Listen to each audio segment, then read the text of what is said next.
Vai. Muito bom dia, boa tarde, boa noite. Meu nome é Vitor. Meu nome é Davi e hoje a gente vai fazer o resumo de uma parte do livro Angústia, de Graciliano Ramos, a análise do livro e a falar sobre a escola literária que esse livro pertence. Bom, do resumo tem uma parte do livro que conta onde o Luiz e a Marina já estão namorando, e a Marina ela queria um casamento luxuoso com o Luiz, onde esse casamento vai estar cheio de coisas. Então, só que o Luiz ele vê que nesse casamento ele não tem dinheiro suficiente para pagar, então ele começa a se endividar no banco, pegando empréstimos para poder pagar esse casamento. Mas aí às vezes quando ele volta mais cedo do trabalho, ele vê o Julião e a Marina trocando olhares. Isso irrita ele bastante, e depois ele vai perguntar para a Marina o que era aquilo, e ela explica que na verdade não tinha acontecido nada, que eles só estavam conversando. Então ele pergunta para ela como é que estavam os preparativos do casamento, como que estava o andamento das coisas, e ela meio que foge um pouco do assunto, falando as roupas que ela comprou com dinheiro. E com isso ele vê que cada vez mais a Marina estava mais afim do Julião, que era um homem rico, do que ele. Então ele começa a flertar com uma datilógrafa que ele conheceu na biblioteca, porém ele tinha medo que essa datilógrafa já estivesse sendo influenciada por um outro Julião Tavares, onde teria mais uma decepção amorosa. Então ele fica meio contraído em investir mais nessa datilógrafa. E aí então o pai da Marina começa a conversar mais com o Luiz, alertando ele do perigo que era casar com a Marina, falando que não era uma boa ideia e que ele não tinha orgulho dos comportamentos da filha. E aí então com isso ele percebe que cada vez mais frequente da Marina e o Julião saindo juntos de limusine, indo para os lugares. E bom, depois disso, ele vendo o sucesso do inimigo dele, ele decide ir para a cidade para se distrair um pouco, e ele vai para uma parte mais do subúrbio da cidade, onde ele vê os problemas sociais que ele só via nos livros, que, por exemplo, a pobreza e o desemprego. E aí então quando ele volta para casa, ele percebe que as visitas do Julião na casa da Marina tinham ficado cada vez mais raras, e isso deixava a Marina muito triste, com a mãe da Marina vendo isso como algo ruim, porque o sogro dela, que era o Julião, era rico e dava muitos agrados para a mãe da Marina. Porém o pai dela via isso como algo bom, porque ele via que a Marina estava amadurecendo por conta do desastre do seu casamento. E então o Luiz ele via isso também como algo muito bom, ele ficava feliz vendo isso, porque ele via que a mulher que dispensou ele por um homem que estava agora sofrendo.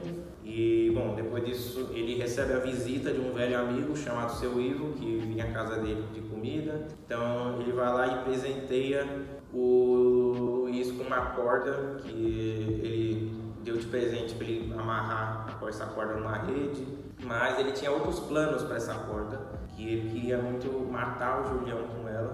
Então ele vai num café onde ele encontra o Julião, e para ele a vontade dele era de amarrar ele ali mesmo e matar ele naquele momento. Porém tinha um oficial de polícia no momento, mas para ele a vida na cadeia não podia ser pior do que a vida que ele estava vivendo ali. Mas aí ele decide ir para a cidade, depois dele sair dali, em busca da Marina e do Julião.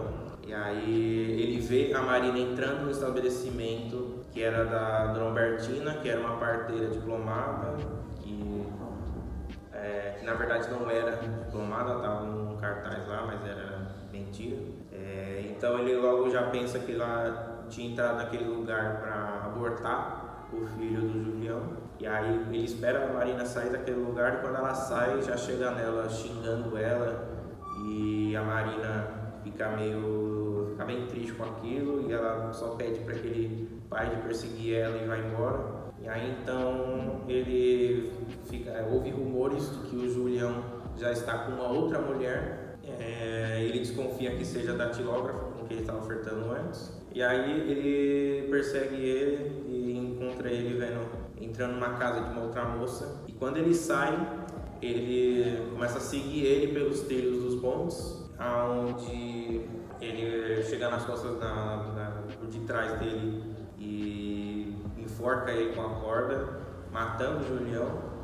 E aí, com aquilo, ele sente prazer e muita felicidade, porque ele se sentia não mais sendo subjugado pelas outras pessoas. Então aquilo deixa ele muito feliz, mas essa felicidade durou pouco, porque logo depois ele não sabia mais o que fazer e decide amarrar a cabeça do Julião numa árvore.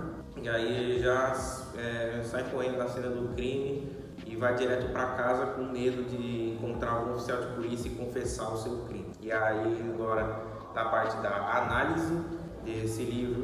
Bom, o livro é narrado em primeira pessoa, com o autor contando uma história, usando sua memória. E bem, como sabemos, a nossa memória às vezes não conta direito uma história que a gente lembra. Então nesse livro a linha do tempo não é muito bem definida, porque muitas vezes ele está contando algo do presente, que é a sua vida na cidade de Maceió, e outro momento ele está contando algo do passado dele, que é dele na vida do campo, onde ele vivia na sua infância.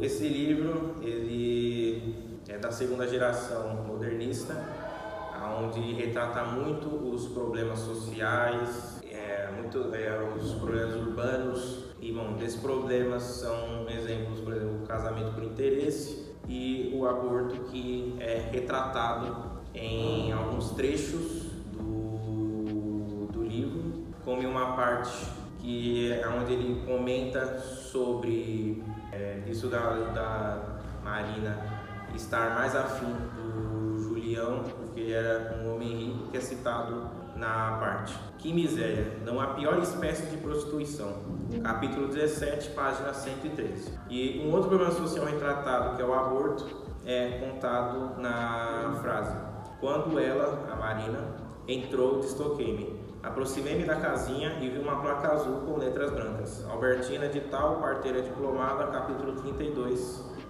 página 220. É nessa parte que o Luiz vê a Marina entrando dentro do escritório da dona Albertina, achando que ela ia abortar o filho do Julião.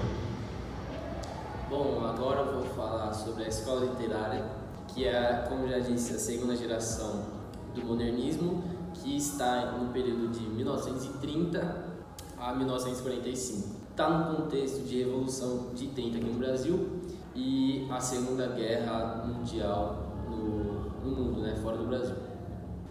Os autores desse período buscam reforçar os valores modernistas já feitos na primeira fase do modernismo, na semana de 22, e é separado em duas estruturas, que é a poesia e a prosa. Primeiro eu vou falar da poesia, que o principal representante da poesia é o Carlos Drummond de Andrade, que fez, por exemplo, uma obra como Alguma Poesia. Outra autora também é Cecília Meirelles, com uma obra que é Batuque, Samba e Macumba. Outros autores como Mário Quintana e Murilo Mendes. E as características gerais da poesia é a reflexão de problemas contemporâneos, o conflito existencial e espiritual, busca do sentido da vida e a liberdade de criação dos autores. Já na poesia, que está inserido a obra de Graciliano Ramos, um dos principais autores são José Américo de Almeida, com a obra Bagaceira, o próprio Graciliano Ramos, com outra obra também que ele fez, Vidas Secas, outros autores também como Jorge Amado e Raquel Queiroz. Bom, as características gerais também são regionalismo, que a gente pode ver muito presente na obra de Graciliano Ramos, Vidas Secas, sobre a trajetória e a dificuldade do homem nordestino passar pelos períodos de seca.